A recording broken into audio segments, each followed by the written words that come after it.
Hello दोस्तों, welcome back my channel. आ चुके हैं और एक नॉलेजेबल वीडियो के ऊपर रिएक्शन लेकर। दोस्तों, इंडिया और चाइना से रिलेटेड कुछ अपडेट निकल का है। अब क्या है वो तो हम लोग को वीडियो देख के बाद ही पता चलेगा। एंड तक देखना, वीडियो बहुत ही इन्फॉर्मेटिव होने वाला है। अच्छा लगे तो लाइक शेयर और चैनल को सब्सक्राइब कर देना। ओरिजिनल लिंक मिल जाएगा in the description. So let's start this video. तो जिस तरह से भारत पाकिस्तान के कॉन्फ्लिक्ट में हम लोगों को देखने के लिए मिला कि टर्की और चाइना के द्वारा हथियारों की तरफ से मदद की गई थी पाकिस्तान को, तो इसका बदला तो ऑलमोस्ट हम लोगों ने काफी हद तक ले लिया है, क्योंकि हमारे द्वारा भी टर्की के दुश्मन आर्मेनिया और ग्रीस दोनों को ही हथियार देने के लिए तैयारियां पूरी हो चुकी है। चाइना के भी पड़ोसी जो कि उसके दुश्मन माने जाते हैं, इन्हें भी हम लोग ब्रह्मोस मिसाइलों से लैस कर रहे हैं। लेकिन एक और हमारे पास बहुत अच्छी कमजोर नस चाइना की दबी हुई है। अगर ये हमारे हाथों में आ जाती है तो ऐसा समझिए कि हम लोग चाइना को जब चाहे तब, जितना चाहे उतना दर्द महसूस करा सकते हैं। और अब संभवतः वो समय आ चुका है जब भारत को फाइनली इस नस को पकड़ लेना चाहिए। मेरा इशारा आप समझ चुके होंगे। मैं बात करने जा रहा हूं ताइवान को लेकर। एक्चुअली ऑपरेशन सिंदूर के तहत ये देखा गया और देखा क्या गया कि पूरी दुनिया को एक्चुअली इस तरह का विश्वास नहीं था कि भारत के ऊपर अगर इतने सारे रॉकेट से या इतने सारे ड्रोन्स का इस्तेमाल करते हुए एक साथ अटैक किया जाएगा तो भारत इन्हें काउंटर कर पाएगा। लेकिन चूंकि भारत द्वारा इन्हें बखूबी काउंटर करके दिखाया गया और 100% सफलता के साथ हमारे सभी स्वदेशी एयर डिफेंस सिस्टम्स ने बहुत अच्छा परफॉर्म किया, इसके बाद इसकी चर्चाएं पूरी दुनिया में इस समय है। इसी में एक नाम निकल कर आ रहा है ताइवान का। ताइवान वो जिसे भारत अभी तक एक स्वतंत्र राष्ट्र के तौर पर रिकॉग्नाइज भी नहीं करता।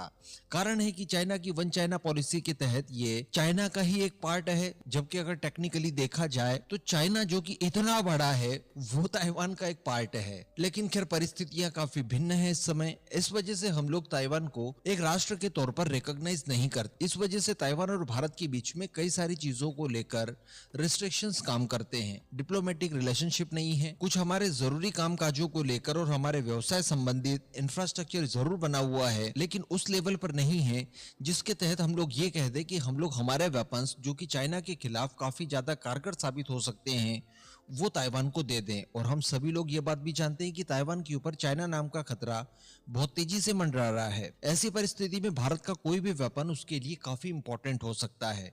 इसी बीच खबर निकल कर आई है, आईडीआरडब्ल्यू की तरफ से बताया जा रहा है कि भारत का जो D4 एंटी ड्रोन सिस्टम है जो कि इस समय वॉर प्रूवन हो चुका है, इसने सिंगल ड्रोन से लेकर स्वान ड्रोन्स के फॉर्मेशन में भी सभी तरह के पाकिस्तान से आने वाले ड्रोन्स को न्यूट्रलाइज किया, जिसमें हार्ड किल और सॉफ्ट किल दोनों तरह की कैपेबिलिटीज मौजूद है। उसकी खरीद को लेकर औपचारिक रूप से भारत के सामने प्रस्ताव रखा है, क्योंकि उनके द्वारा ऑब्जर्व किया गया कि टर्की के TB2 ड्रोन्स के साथ साथ अन्य भी जो अलग अलग वेरिएंट वाले ड्रोन्स थे, इन सभी को D4 एंटी ड्रोन सिस्टम ने बखूबी मैनेज किया और इन्हें 100% सफलता के साथ हवा में मारकर गिरा दिया। तो जब आपके वेपन वॉर प्रूवन हो जाते हैं तो फिर उसके बाद उनका मार्केट रुकना बहुत ही मुश्किल हो जाता है। इससे पहले की वीडियो में मैंने आपको बताया कि इजराइल द्वारा भी जो अपना आयरन बीम तैयार किया गया है उसे वो लोग इसी महीने कंडक्ट होने वाले पेरिस एयर शो में अनवील करने वाले हैं। वो भी वॉर प्रूवन हो चुका है हिजबुल्लाह के अगेंस्ट, जब उन्होंने पिछले साल युद्ध किया था। तो एक बहुत अच्छा अवसर है भारत के पास। यहाँ पर चाइना की वन चाइना पॉलिसी को जाने दिया जाए भाड़ में और अपने स्वार्थ को देखते हुए भारत ने निश्चित तौर पर ताइवान को ये मदद करनी चाहिए। और मैं बिल्कुल भी नहीं चाहूंगा कि ये मदद बैकडोर से की जाए, बल्कि ओपनली, बिल्कुल खुल्लम खुल्ला ताइवान के साथ इसको लेकर डील की जाए। दोस्तों, वीडियो तो खत्म। वीडियो बहुत ही नॉलेजेबल था दोस्तों, बहुत कुछ जानने को मिला वीडियो से। मगर दोस्तों, मैं एक बात सोच रहा हूँ कि इंडिया ने ताइवान को मान्यता क्यों नहीं दिया? इसके पीछे का कारण क्या है?